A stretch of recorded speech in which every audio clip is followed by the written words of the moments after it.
Hello दोस्तों, कैसे आप सभी लोग। स्वागत है आपका अपने मेधावी यूट्यूब चैनल पर। जैसा कि आप लोगों को पता है, मध्य प्रदेश का प्रीलिम्स एग्ज़ाम आ ही गया है। बस 3 दिन 4 दिन शेष बचे हैं। आप लोगों के लिए बहुत बहुत शुभकामनाएं। इन अंतिम दिनों में क्या करें, तो सबसे ज़रूरी चीज़ होती है करंट अफेयर्स, क्योंकि 8 से 10 क्वेश्चन आपके करंट अफेयर्स के आने वाले हैं और स्पोर्ट्स से हर बार कोई ना कोई क्वेश्चन आपका पूछा जाता है। तो आज हम जो इस वीडियो लेक्चर्स में आपको 10-10 20-20 मिनट के 3 से 4 वीडियोज़ में हम पूरा आपका मध्य प्रदेश का स्पोर्ट्स का हिस्ट्री प्लस स्पोर्ट्स का करंट अफेयर्स जो है वो कंप्लीट करेंगे। तो आप जब भी फ्री टाइम मिले इस वीडियो को देखें।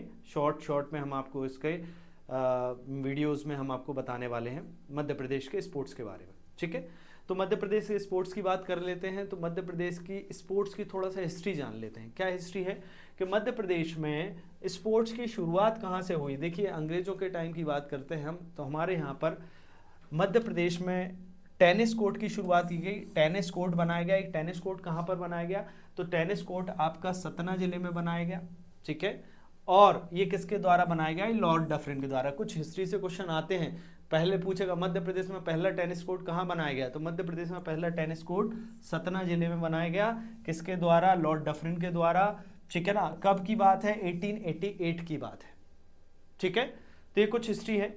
दूसरा है, हम बात करते हैं कि मध्य प्रदेश में देखिए एक बहुत बड़ी वो है फिजिकल एजुकेशन, शारीरिक शिक्षा जो है वो अनिवार्य की थी। किसने, फिजिकल एजुकेशन आज भी हमारे यहाँ अनिवार्य नहीं है। फिजिकल एजुकेशन जो है अनिवार्य किया गया था 1928 में, होलकर डायनेस्टी के टाइम की बात है। ठीक है, तो स्कूलों में फिजिकल एजुकेशन सबसे पहले किसने स्टार्ट किया, होलकरों ने। कब की स्टार्ट किया, 1928 में। ठीक है, तो इन पॉइंट्स को आप लिख लेना, क्योंकि इस तरीके के फैक्ट्स आपसे पूछ सकता है। आगे देखते हैं, बहुत शॉर्ट शॉर्ट में जो जरूरी है वही चीज पढ़ाएंगे बेटा, है ना।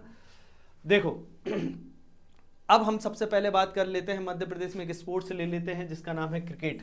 ठीक है, किसकी बात करते हैं हम, क्रिकेट की बात करते हैं। तो पहले क्रिकेट का हिस्ट्री आपसे पूछते हैं, क्या है।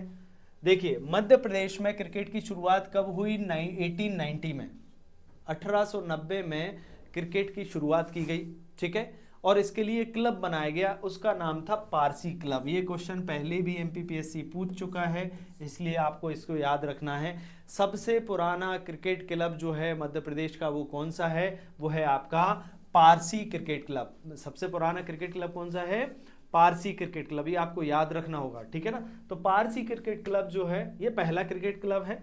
ठीक है, और ये कहाँ पर सिचुएटेड है, ये इंदौर में स्थित है। कहाँ पर स्थित है, इंदौर में स्थित है। तो जो पारसी क्रिकेट क्लब मध्य प्रदेश का पहला क्रिकेट क्लब है। क्वेश्चन आपसे कैसे पूछेगा, पारसी जो क्लब है वो किससे संबंधित है, किस खेल से संबंधित है, तो किससे संबंधित है, क्रिकेट से। इसका हेडक्वार्टर कहाँ पर है, तो इसका हेडक्वार्टर इंदौर में है। तो कब स्टैब्लिश किया गया, तो 1890 में इसको स्टैब्लिश किया गया। ठीक है ना। अब इसके बात करते हैं 1994 में, जब होलकरों के जो राजा थे वो यशवंत राव थे। यशवंत राव ने सी के नायडू जो थे, सी के नायडू के नेतृत्व में होलकर डायनेस्टी में एक क्रिकेट क्लब की, या होलकर क्रिकेट क्लब की, होलकर क्रिकेट एसोसिएशन की स्थापना की। आपसे क्वेश्चन पूछेगा होलकर क्रिकेट एसोसिएशन की स्थापना कब हुई, तो 1941 में, 1941 में होलकर क्रिकेट स्टेडियम की स्थापना हुई, स्टैब्लिश हुआ। उस समय होलकर डायनेस्टी का राजा कौन था, तो यशवंत राव होलकर थे। इसका अध्यक्ष या किसकी अध्यक्षता में बनाया गया, तो सी के नायडू जी की अध्यक्षता में जो है ये हमने होलकर क्रिकेट एसोसिएशन की स्टैब्लिश किया। अच्छा, बाद में यही होलकर स्टेडियम हमारा क्या बन गया, मध्य प्रदेश क्रिकेट एसोसिएशन। जो होलकर क्रिकेट एसोसिएशन था यही बाद में हमारा किस नाम से कन्वर्ट हो गया, मध्य प्रदेश, जो आज जिसको आप मध्य प्रदेश क्रिकेट एसोसिएशन बोलते हो, इसी नाम में इसको कन्वर्ट कर दिया गया। तो जो पहले होलकर क्रिकेट एसोसिएशन था वही मध्य प्रदेश क्रिकेट एसोसिएशन बन गया। ठीक है, इसका हेडक्वार्टर कहाँ पर है, ऑब्वियस बात है इंदौर में है। ठीक है ना। तो यशवंत राव क्रिकेट क्लब की भी स्थापना जो है 1924 में हुई थी। ठीक है, ये हमारा होलकर क्रिकेट एसोसिएशन बनने से पहले यशवंत राव क्रिकेट क्लब की जो है स्टैब्लिश किया था, ये 1924 में किया था, याद रखना।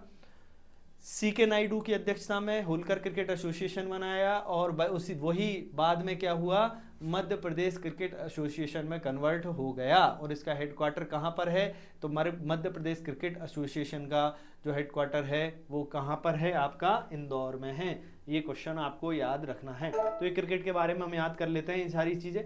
ठीक है, अब इसके बारे में हम बात कर लेते हैं। अगला मध्य प्रदेश के क्रिकेट से संबंधित कुछ स्टेडियम।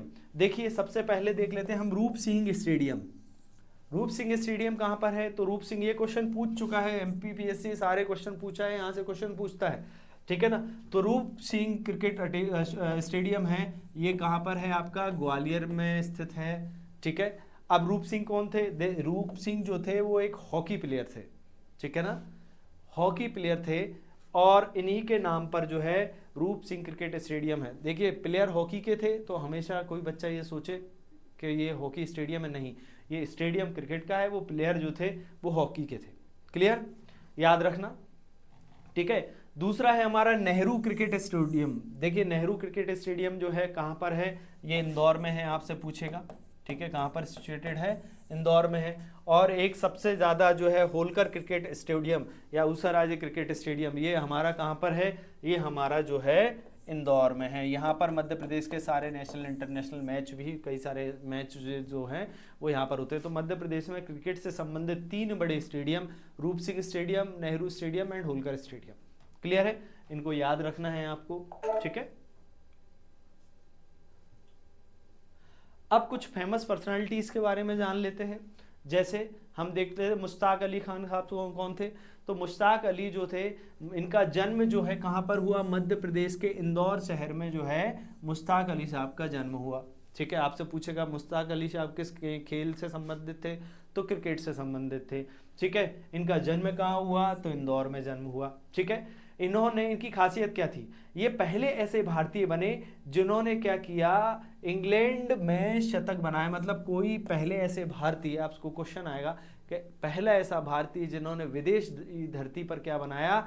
शतक बनाया। तो पहले ऐसे भारतीय थे जिन्होंने फॉरेन में, मतलब हमारे इंग्लैंड में जाकर क्या किया? शतक बनाने का काम किया। तो मुश्ताक अली साहब का नाम जो है वो आप याद रखिएगा। और 18 जून 2003 को इनका निधन हो गया। ये याद रखने की ज़रूरत नहीं, बाकी ये 2 पॉइंट्स आपको याद रखना है, ठीक है। तो ये कहाँ से संबंधित थे? इनका जन्म हुआ था इंदौर में, ठीक है, मुश्ताक अली खान साहब का, और इन्होंने शतक बनाया था कहाँ पर? इंग्लैंड में। तो पहले भारतीय थे जिस भारतीय ने, कभी किसी ने पहली बार विदेश में जाके शतक बनाया हो। क्लियर, ठीक है। नरेंद्र निरवानी का नाम देख लीजिए। ये जो थे पहली बात तो आपसे पूछेगा कि ये कौन थे? तो ये नरेंद्र निरवानी साहब क्रिकेटर हैं। इनकी क्या खासियत थी? तो ये बॉलर थे, ठीक है ना। ये क्या है? बैट्समैन नहीं थे, बॉलर थे। और इन्होंने क्या किया था? वेस्ट इंडीज में 16 विकेट लेने का रिकॉर्ड है इनका, ठीक है। 16 विकेट लेने वाले विश्व के दूसरे बड़े बल्लेबाज, मतलब एक पारी पूरी खत्म कर दी और दूसरे पारी में भी इन्होंने 4 विकेट लिए, 5 विकेट लिए, ठीक है ना। तो इनको याद रखिएगा, 16 विकेट लिए थे इन्होंने। क्लियर, इनका नाम आप याद रखिएगा, नरेंद्र निरवानी। मध्य प्रदेश से संबंधित हैं ये सारे व्यक्ति, सारे मध्य प्रदेश में ही इनका जन्म हुआ। एक और मंसूर अली खान साहब, ठीक है, आप लोगों ने सबने इनका नाम सुना होगा। इनका जन्म जो है भोपाल में हुआ था। मंसूर अली खान साहब का जन्म कहाँ हुआ? भोपाल में हुआ, ठीक है। और विदेशी धरती पर दोहरा शतक लगाने वाले व्यक्ति थे। इन्होंने डबल सेंचुरी जो है लगाई थी पहली बार, ठीक है। कब? 1964 में। वो भी कहाँ पर? इंग्लैंड में। पहले हमारे मैच ही इंग्लैंड और ऑस्ट्रेलिया 2 ही टीम थी जहाँ बड़े बड़े मैच होते थे, ठीक है। तो इसको याद रखिएगा आप, इनका भी नाम याद रखिएगा, ठीक है। मंसूर अली खान साहब, पटौदी भी बोलते हैं इनको। और कुछ फेमस पर्सनालिटीज़ हैं, जैसे राहुल द्रविड़ हैं, इनका जन्म भी मध्य प्रदेश में इंदौर में हुआ, ठीक है। नमन ओझा ये मध्य प्रदेश के क्रिकेटर हैं। और एक और नाम आपको देखने को मिलता है, संध्या अग्रवाल, ये भी हमारे मध्य प्रदेश की। इनको सचिन तेंदुलकर का दर्जा दिया गया, इनको लेडी सचिन तेंदुलकर बोला जाता है। इनके सबसे ज़्यादा जो है रन हैं वनडे क्रिकेट में, वुमेंस में, ठीक है। तो इनको आप याद रखिएगा। ये आपका क्रिकेट, और क्रिकेट की कुछ ट्रॉफियां हैं, जैसे रणजी ट्रॉफी जो होती है वो हम देखते हैं। क्रिकेट की और ट्रॉफी होती है, आईसीसी ट्रॉफी 3 कराता है। एक हमारा आईसीसी 2020 वर्ल्ड कप कराता है, एक वनडे कराता है, और आपका एक कराता है जो चैम्पियनशिप होती है ना, एशियन चैम्पियनशिप भी होती है, वो कराता है, ठीक है। तो इनको आप याद रखिएगा। इसके बाद रणजी ट्रॉफी वर्तमान में किसने जीता वो भी मैं बता देता हूं। तो वर्तमान में जो है रणजी ट्रॉफी जीता हमारे किसने? सौराष्ट्र ने। 2023 का रणजी ट्रॉफी सौराष्ट्र जीता। इन चीज़ों को लिखने की ज़रूरत नहीं है, बस आप नॉर्मली याद रखिएगा। ये तो जस्ट छोटी इन्फॉर्मेशन थी, शॉर्ट वीडियो है। अगला जो हम लेके आएंगे, जो जैसे मध्य प्रदेश का मलखम है और कौन कौन सी एकेडमीज़ हैं, कौन कौन से स्कूल हैं, सारी चीज़ें हम इन वीडियोस में आपको बताएंगे। तो आपको ये वीडियो फ्रिक्वेंटली मिलेंगे, एक आज मिल गया, एक कल मिल जाएगा, और हो सकता है कि कल थोड़ा सा वीडियो बढ़ा रहा है, तो उसमें हम 90% आपका स्पोर्ट जो है वो कंप्लीट कर देंगे। ठीक है, आज के लिए इतना ही काफ़ी है। थैंक यू वेरी मच, धन्यवाद।